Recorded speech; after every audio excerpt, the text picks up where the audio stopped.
Of course, here is the detailed translation into English. Welcome back to the Donghua family channel. We probably all know that Han Lao Mo, affectionately known in the cultivation world by the nickname Han Run for Your Life, Bo, is famous for his indifferent ideology and the life philosophy of safety above all. However, few would expect that there were also times when he was in a low mood, casually sowed the seeds of fate, and took in as many as 9 disciples. Each of them has a different destiny, a unique beginning. Some came from mortal origins, while others were born with extraordinary physical constitutions. There was even a junior who later reached the pinnacle of the immortal world, becoming an overlord of a region or an expert at the Tao Ancestor level. So, who are these people? Let's find out right now with Donghua family. 1. Lu Yu, the all-purpose administrative department head. First up is a beautiful woman who has recently appeared in the latest episodes. You are surely no longer strangers to Lu Yu from the spirit-controlling sect. She was originally just an ordinary core formation female cultivator who, due to a sect mission, went to check the VAR on Han Li. Unexpectedly, she was discovered by him and nearly lost her life, just when it seemed like it was less for her. Thanks to a stream of extreme cold qi emanating from the 6-winged frost centipede within her body, Han Li decided to let her live. After waking up in the Drifting Cloud sect, Lu Yu wisely pledged her allegiance. For this reason, Han Lao Mo accepted her as a nominal disciple and assigned her the position of head of the General Administrative Department for the Drifting Cloud sect. Some time later, to save Nangong, Lu Yu ventured into the earthly Devil Valley and was unfortunately imprisoned by Han Li's second nascent soul. It wasn't until Han Li personally intervened that she was rescued and formally accepted as his disciple. Unfortunately, her aptitude was not high. She could never condense a nascent soul in her entire life and ultimately fell at the moment of breaking through her bottleneck. What a pity. 2. Tian China, the self-sabotaging formation genius. Han Li's second disciple is Tian Chiner, the beloved daughter of his old acquaintance, Wen Siua. From a young age, Tian Chiner was hailed as an idol in the world of formations and possessed the extremely rare dragon's cry physique. When Han Li saw her, he couldn't help but overthink, suspecting that she was the next life of Xian Ruyan, and thus decided to accept her as his disciple.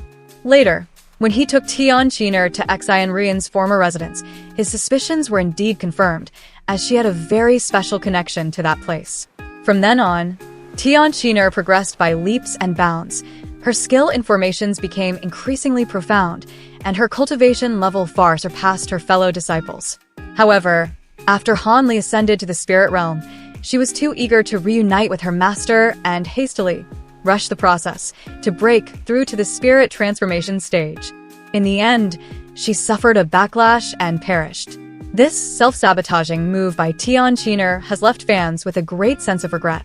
3. Shi Jian, the loyal and steadfast successor. Next, the third person we will mention is Shi Jian. He was entrusted with a great responsibility by the Great Development Divine Monarch on his deathbed. Han Li chose him for his honest and steadfast nature, which was the perfect style for cultivating the Great Development art. Buffed by his master with a whole warehouse of medicinal pills, Shi Jian leveled up rapidly and even achieved great merit for the sect. However, during a solo fight against a powerful enemy, he chose a go-for-broke playstyle, activating the mutual destruction mode. It was this reckless move that sent Shi Jian to the underworld even before his own master. 4. Haida Xiao, the lazy rich kid of the spirit realm. The fourth disciple is a rich kid from the spirit realm with 10 out of 10 visuals, named Haida Xiao. In the beginning, Han Li often had to frown at this disciple's somewhat goofy personality. If it weren't for Haida Xiao possessing the extremely rare star-melting physique and lightning spiritual root, Han Li would have kicked this goofball out of the sect long ago.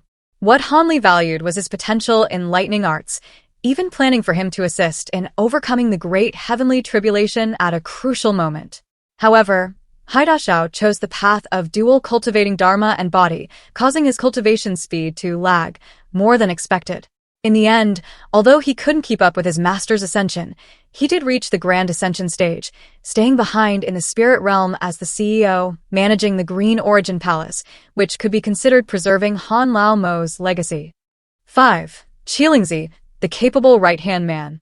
The fifth person is Qilingzi. He started as an unknown little Taoist priest but was fortunate enough to inherit the lineage of patriarch Xianlingzi. Han Li took a liking to Qilingzi's character and high comprehension, as he didn't need much tutoring from his master. Just pumping him with resources was enough for him to level up on his own. Indeed, under Han Li's investment, his cultivation grew at a divine speed, and he became a capable right-hand man. Later, Qilingzi also successfully advanced to the Grand Ascension stage, continuing to contribute his strength to the Green Origin Palace. 6. Bai Guo, the Ice System Genius. Han Laomo's seventh disciple was a fateful encounter that came from Han Li eavesdropping on drama and conveniently playing the hero to save a damsel in distress. She is Bai Guo, born with the ice marrow physique. If not treated in time, she would have died young. At that time, Han Li saw her immense potential and accepted her as a disciple. This proved to be a very wise decision. Bai Guo's cultivation speed was as fast as a hack. Not only did she grow steadily, but she also became a living Google Maps, helping Han Li find the Haoyin Stone to refine the Primal Union 5 Extremes Mountain. After Han Li's ascension, she finally succeeded in advancing to the Grand Ascension stage. 7. Lan Yao, the Alchemy Grandmaster. Next up is another beautiful woman. She is Lan Yao, the daughter of the Hollowfish tribe's chief and a master chef in the field of alchemy. Han Li took her as a disciple mainly to train her into an alchemy grandmaster, specializing in producing hot items for him.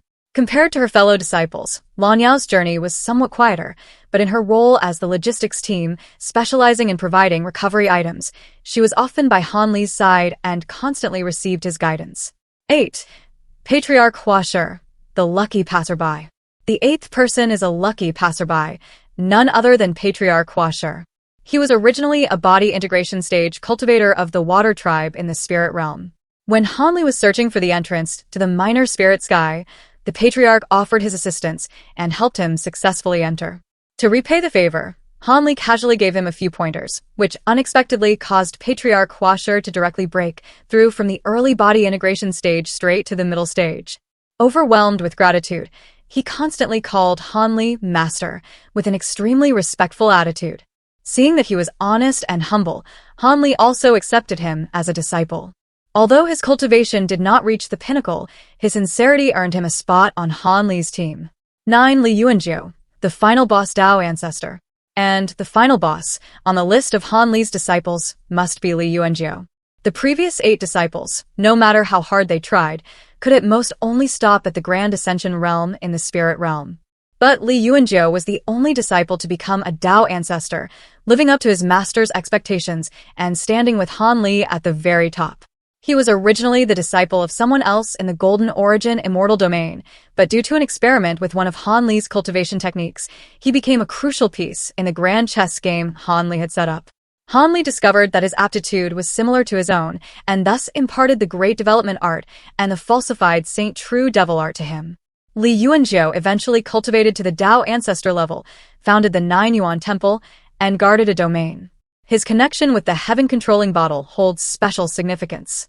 The incident where the Heaven-controlling bottle was stolen was very likely a play intentionally staged by him, with the dual purpose of protecting the 9 Yuan Temple from the prying eyes of the Heavenly Court and helping Han Li quickly step onto the path of time laws. And all of this was part of a chess game laid out by Han Li from the past. In the future, Han Li's cultivation of the time laws would be fraught with difficulties, so he had already paved the way for himself through Li Yuanjiu. As a result, Li Yuanjiu did not disappoint his master's expectations. He survived the final battle and achieved the Great Dao alongside Han Li, becoming the only one among the 9 disciples who could truly stand shoulder to shoulder with his master at the pinnacle. So, there you have it, the 9 disciples that Han Lao accepted. Which character impressed you the most? Please leave your opinions in the comments section below. For now, goodbye and see you again.